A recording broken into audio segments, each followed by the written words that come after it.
Hello, everyone, and welcome to today's edition of Daily Stand-Up. My name is Lee Henson, president and founder of AgileDad, and as always, let's get started. Today I wanted to discuss the difference between the internal sprint review and a formal demo, and take you down that road and kind of lead you to what these two mean, how they're pieced together, and how having both, or the importance of both, is going to help you as an organization be able to better focus on what you're doing this sprint and what you can see in upcoming sprints. So it's not just a matter of presenting to the outside world. I guess with that, the easiest way to get started is to describe each one. So the internal sprint review is intended to be an exclusive meeting between a team and a product owner. This meeting is conducted to ensure that all work meets the acceptance criteria and is ready to be displayed in a public demo. This is a fail-safe mechanism to help us maintain short and relevant public demos that excite and empower and make our stakeholders feel energized. The team has a chance to present what it's most relevant in the later, what's going to be most relevant in the later demo, and a product owner gets to give feedback regarding the product or service in its current state prior to revealing all the new features to the general public. The audience for the demo can be fine-tuned at this point based on the findings from the internal review. So this is done prior to showing everything to everyone, and completed sprint work should be ready and presented to the product owner and to any other interested stakeholders who are present. I don't encourage that to be the case, but they could be optional.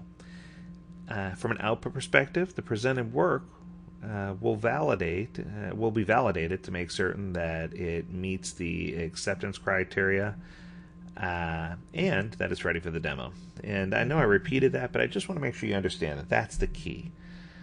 The output is the well-planned demo agenda. So we have an agenda ready for things that we're going to be demoing.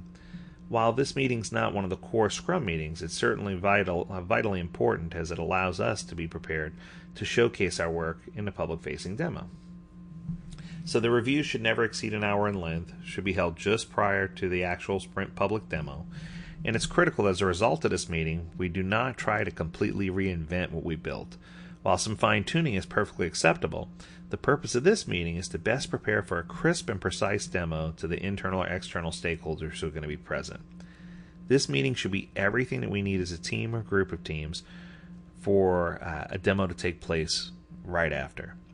And it should prepare us for what's going to be validated, internal and external stakeholders, and having proper reviews will help the PO and the BA over time better identify the target audience and make certain that we're adjusted to seek out the right people and we have the right personas identified who are going to be target consumers.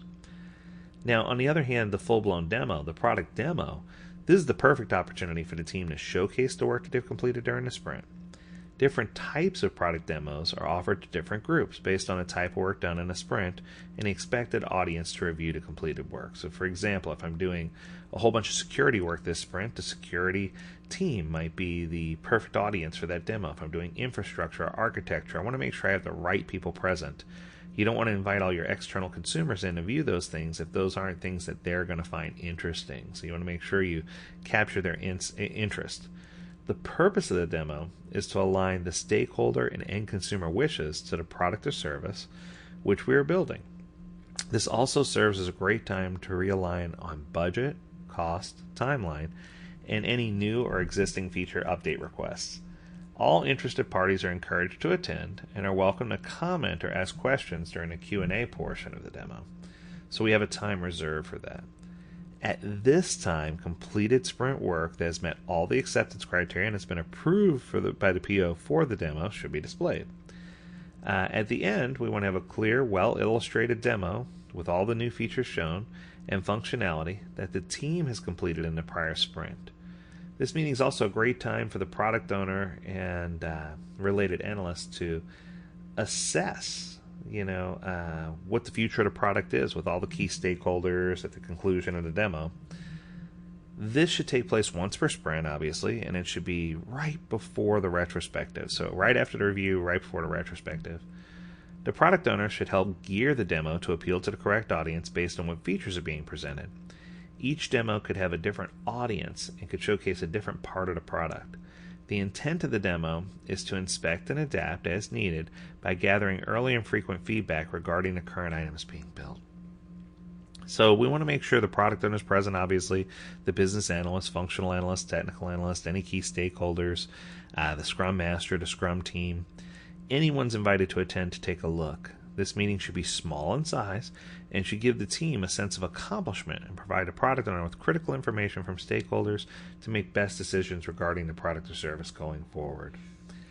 Now, that makes it interesting because I know that when you consider this as part of the Scrum framework, they usually don't break out the difference between the internal review and the demo.